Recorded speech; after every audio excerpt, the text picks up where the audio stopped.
508 miles riding a bike, 35,000 feet of climbing in total, more than the height of Mount Everest, all in less than 48 hours.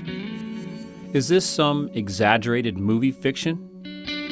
No, it is the extreme ultra cycling event, the 29th Furnace Creek 508 bicycle race. This year, 2012, with 70 solo riders, pushing the edge of human endurance.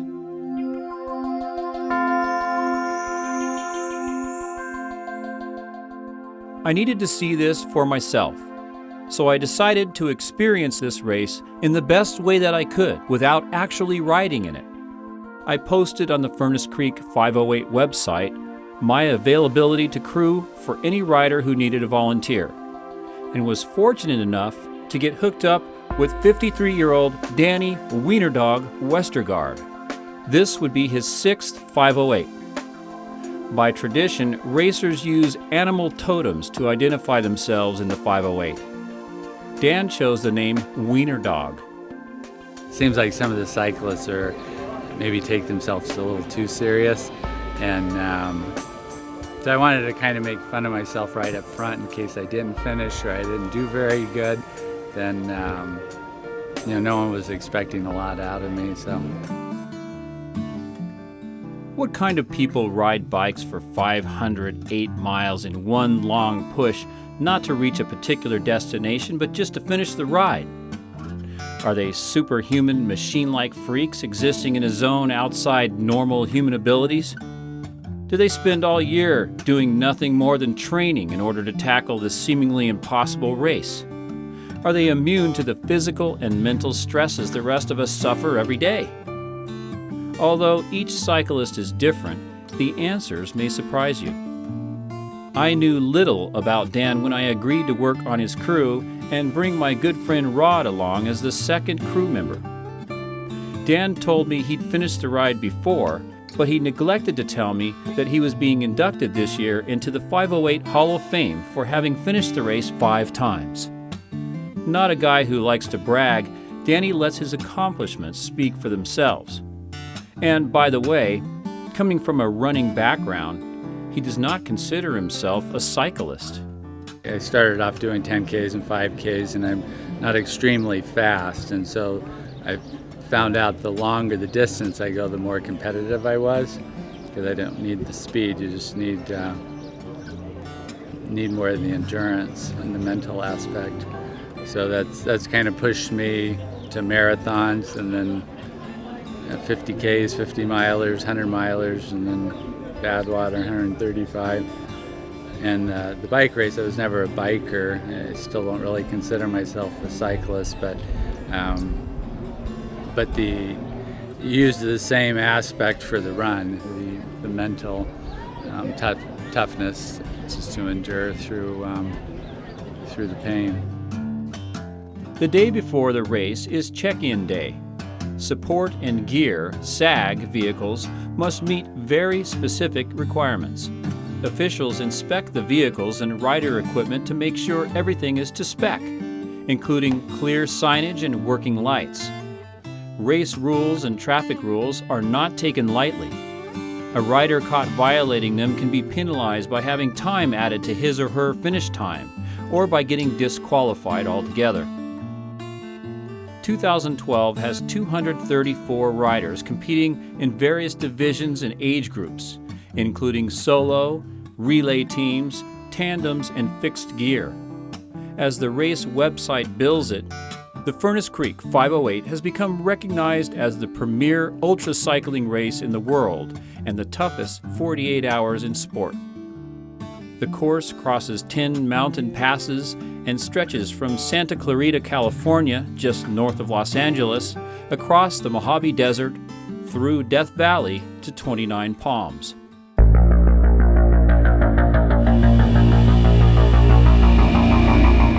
Solo riders leave first before sunrise, making their way out of Santa Clarita, heading northwest toward California City.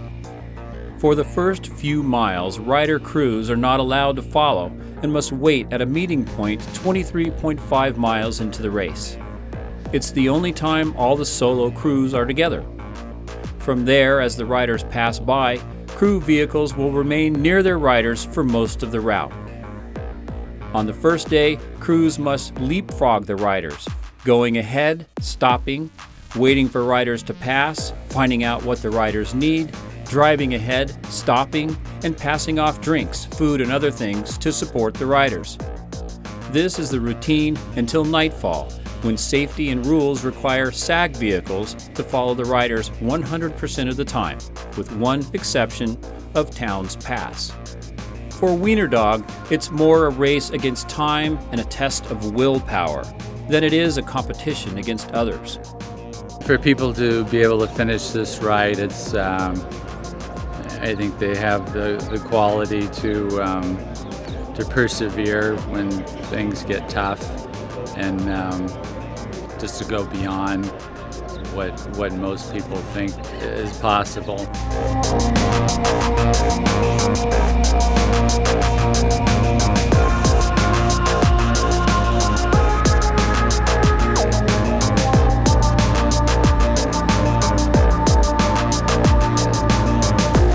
Before I learned more about this race, I assumed that athletes would train for most of the year to compete. Many do, but Dan is an exception. Much of his training involves running. He switches to cycling only 2 months before the race. In July, he completed the Badwater Ultra Marathon in Death Valley. He did this each year he finished the 508, giving him the amazing distinction of having completed the Death Valley Cup 5 times. Death Valley Cup is when you do the Badwater 135-mile endurance race in Death Valley in July. You finish that, and then the same year you finish the Furnace Creek 508. Obviously, you need to train for the event and get your body ready for it, or you're not going to be able to do it. But the mental aspect is,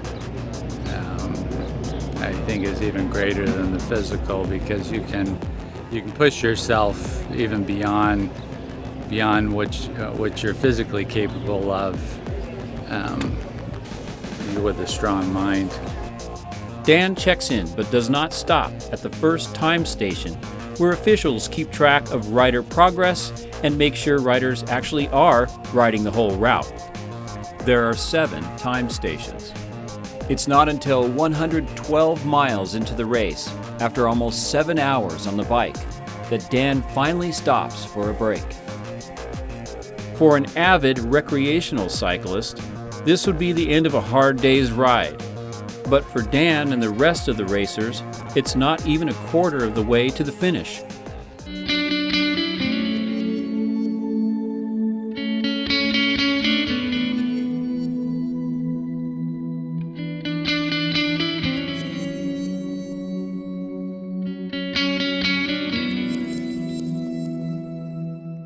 Most riders build up their miles before attempting the 508. Again, Dan is an exception. The 508 was my first bike race beyond 100 miles. I had trained to 100 miles actually, and then I signed up for the race and ended up doing 500 miles. So. With temperatures in the 90s, Dan is keeping well hydrated and eating enough electrolytes in the form of powders and water, energy gels, and supplements to continue riding well. The grind goes on through the afternoon sun until the mountain shadows declare it's time to switch to night gear. The first nighttime challenge is Towns Pass, a 13-mile, 3,800-foot climb that increases in steepness toward the top, where temperatures forgivingly drop into the 60s.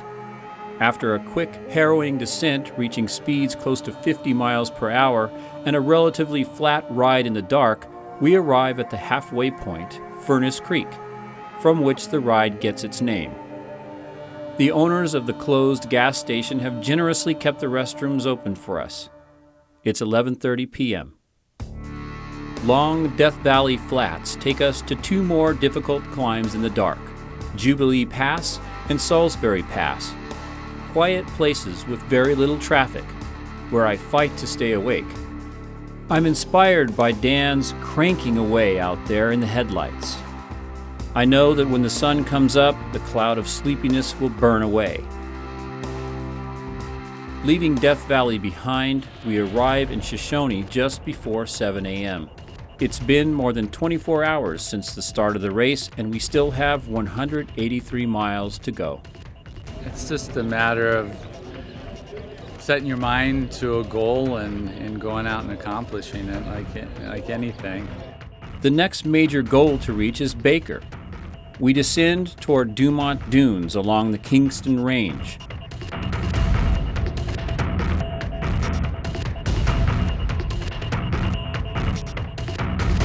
It's long and lonely until we arrive in Baker. I can't think of this town as anything much more than miserable and hot, but the temperature is only in the 90s. Dan takes a long break before heading out onto the sandy road to Kelso. 127 miles to go.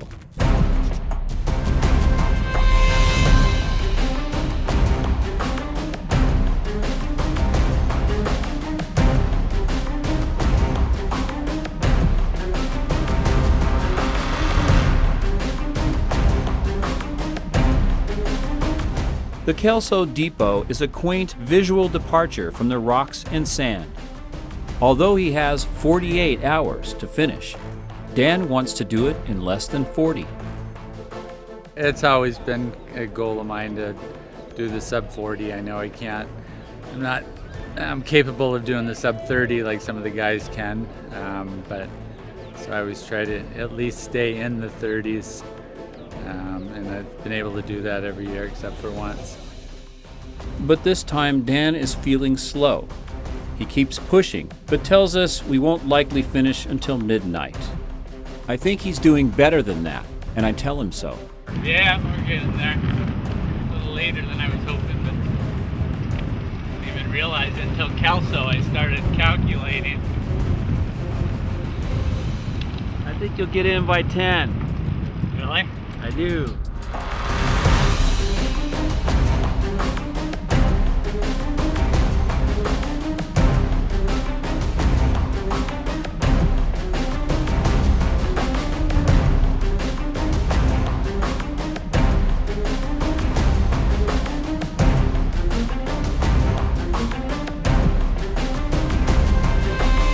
After switching back to night gear again, we pass the last checkpoint just before Amboy.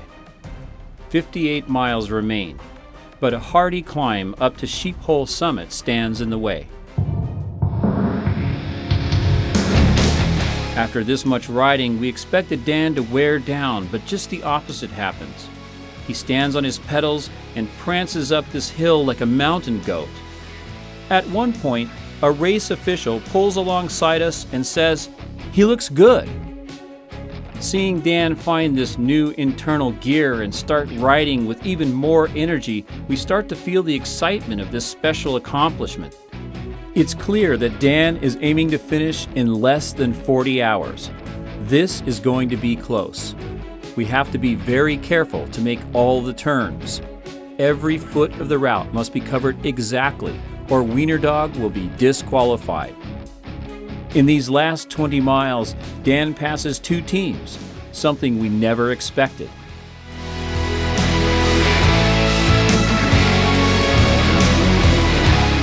Finally, with no major difficulties, we find our way to the finish line and roll through at 10:22 p.m., just 8 minutes under 40 hours.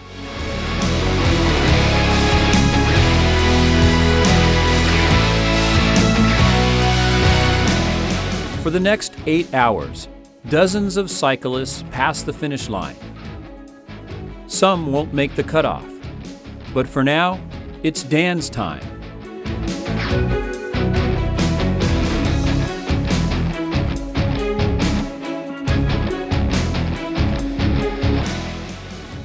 It's kind of funny, once I leave here, it's like no one cares. You know, when you get back in the real world, it's this isn't reality here. So once I go home, yeah, no one really knows what I do, and they don't care about it. for me, it's a big accomplishment.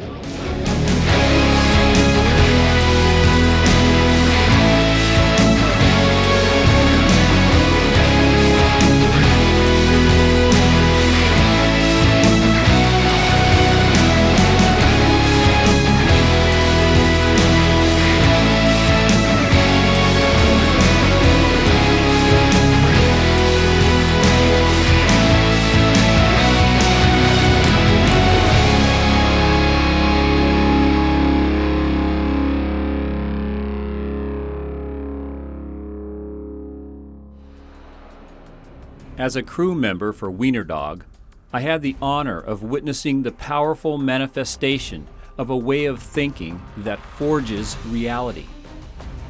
Without question, Danny showed us that what you think, you become.